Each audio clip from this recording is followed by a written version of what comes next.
नमस्कार साथियों, N V Sanskrit classes में आपका हार्दिक स्वागत और हार्दिक अभिनंदन करती हूँ। तो आज हम चर्चा करेंगे कि रीट मेंस एग्जाम के लिए संस्कृत शिक्षण विधियाँ हमें कैसे तैयार करनी चाहिए। तो इन सब के बारे में आपको मैं इस तरीके से बताऊँगी कि आपको ना तो ज़्यादा भटकने की ज़रूरत पड़ेगी, ना और कहीं पैसे देने की ज़रूरत पड़ेगी। बिल्कुल निःशुल्क आपको शिक्षण विधियों की क्लास उपलब्ध हो जाएगी और इतनी शानदार और जानदार क्लास आपको मिलेगी कि एक भी क्वेश्चन बाहर जाने की संभावना बिल्कुल ना के बराबर है। तो हम जानते हैं कि शिक्षण विधियाँ, जब हम शिक्षण विधियाँ पढ़ते हैं, चाहे संस्कृत की हो, चाहे हिंदी की हो, चाहे अदर सब्जेक्ट की हो, ठीक है, यहाँ से हमारे एग्जाम में 20 क्वेश्चन आते हैं। 20 क्वेश्चन तो बनते ही बनते और ना, एक क्वेश्चन 2 नंबर का तो 40 नंबर हमारे शिक्षण विधियों के हो जाते हैं, 40 अंक, है ना, ठीक है। अब जिन बच्चों की शिक्षण विधियाँ मजबूत होती है तो वो एक हाई रैंक पे पहुंच जाता है और कई बच्चों से आगे निकल जाते हैं, क्योंकि शिक्षण विधियाँ हर किसी की बस की बात नहीं होती है। हर बच्चे की शिक्षण विधियाँ क्लियर नहीं होती है। तो शिक्षण विद्या वाला पाठ हमारा बिल्कुल मजबूत होना चाहिए। मैं खुद का अनुभव साझा कर रही हूँ। मुझे शिक्षण विद्या शुरू में नहीं आती थी। मैंने 1-2 कोचिंग ली, सेल्फ स्टडी भी की और बहुत अच्छे तरीके से की। तो मेरी शिक्षण विधियों में मेरे 38-39 नंबर आते थे। पहले मेरे 40 में से 20-22 नंबर आते थे, लेकिन मैंने बहुत अच्छे से इसका अध्ययन किया, इसकी एक एक चीज़ को बारीकी से समझा, तो मेरे 1 या 2 नंबर मुश्किल से कटते थे। बाकी एक भी क्वेश्चन गलत नहीं होता था। अब 1-2 तो आते हुए भी गलत हो जाते हैं, ठीक है। लेकिन आपको करना क्या है?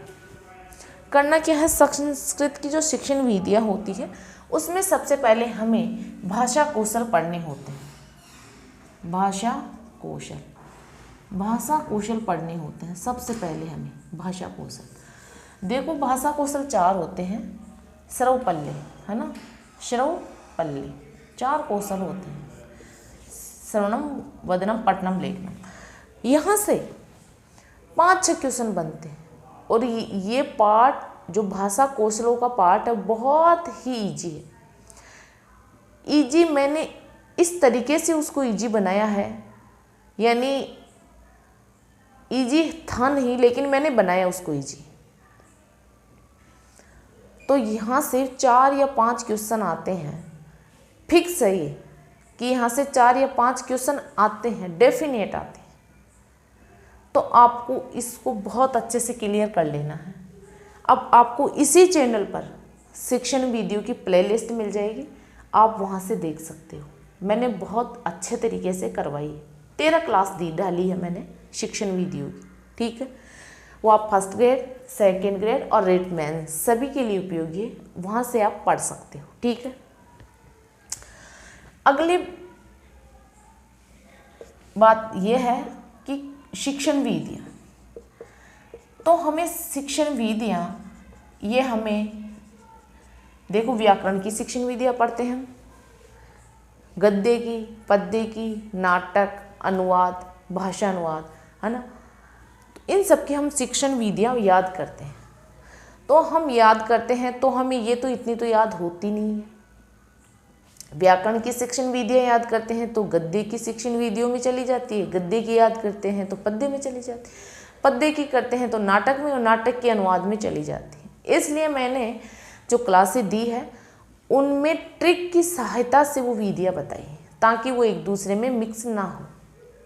और बिना ट्रिक के बिना तो आप उनको याद कर भी नहीं सकते हो, बिल्कुल नामुमकिन है। अब गद्य, पद्य, व्याकरण, अनुवाद, नाटक 5-6 तो ये हो गई। फिर व्याकरण की प्राचीन विधियाँ, नवीन विधियाँ और नवीनतम विधियाँ 3 ये आ गई, यानी 8-9 प्रकार की विधियाँ हो गई। तो ये किसी को याद नहीं होती। अगर आप ऐसे ही याद करने की कोशिश करोगे भी ना, तो आपके एक दूसरे में ज़रूर मिक्स होगी। लेकिन आप मेरी क्लास देखना, मैंने इन सब की अलग अलग ट्रिक दी है और ट्रिक भी ज़्यादा से ज़्यादा 1 लाइन की है, यानी आपको केवल और केवल 9 लाइन याद करनी है।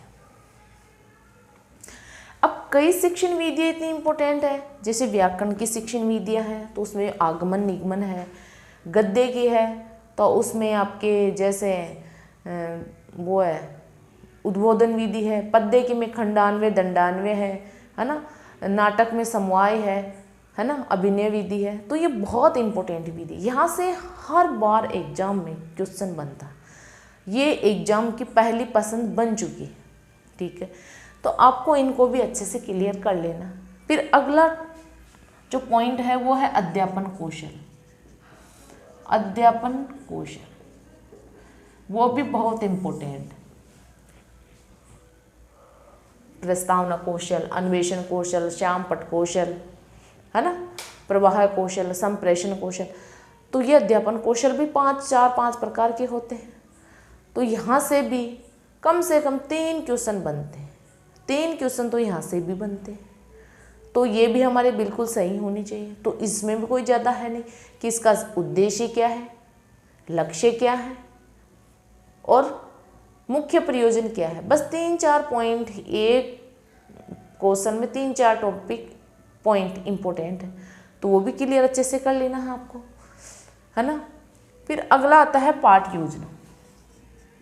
पाठ तो यहाँ से कम 2 क्वेश्चन तो यहाँ से भी बनते हैं, 2 क्वेश्चन तो यहाँ से भी बनते हैं।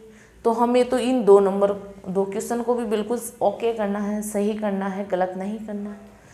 तो इसके लिए हमें क्या करना चाहिए, इसके लिए भी हमें पाठ योजना, इसकी भी मैं ट्रिक बनाकर आपको दूंगी। मैं देखो पाठ योजना की क्लास तो मैं नहीं दी थी, क्योंकि रीट प्री से पहले मैं क्लासें डाली थी, तो बच्चों का कमेंट था कि मैम आप हमें रीट प्री से पहले क्लास दो, इसलिए मैंने उससे पहले क्लास डाली थी। तो मैंने फिर टाइम ओवर हो गया था, पाठ योजना के लिए मेरे पास टाइम नहीं बचा था।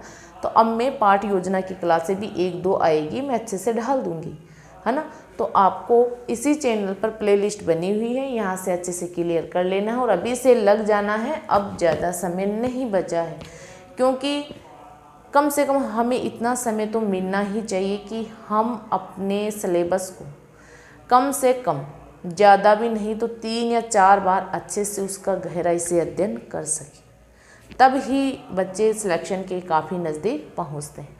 तो अगर आपको ये जानकारी अच्छी लगी हो तो चैनल को लाइक, शेयर और सब्सक्राइब जरूर करें, ताकि आपको सभी सूचना और जो नई प्रकार की जानकारियाँ मिलती रहती है, मैं देती रहती हूँ, आपको सब चीज़ों की जानकारी मिलती रहती है। तो इसको लाइक, शेयर और सब्सक्राइब जरूर करना और मिलते हैं अगली क्लास में। जय हिंद, जय भारत।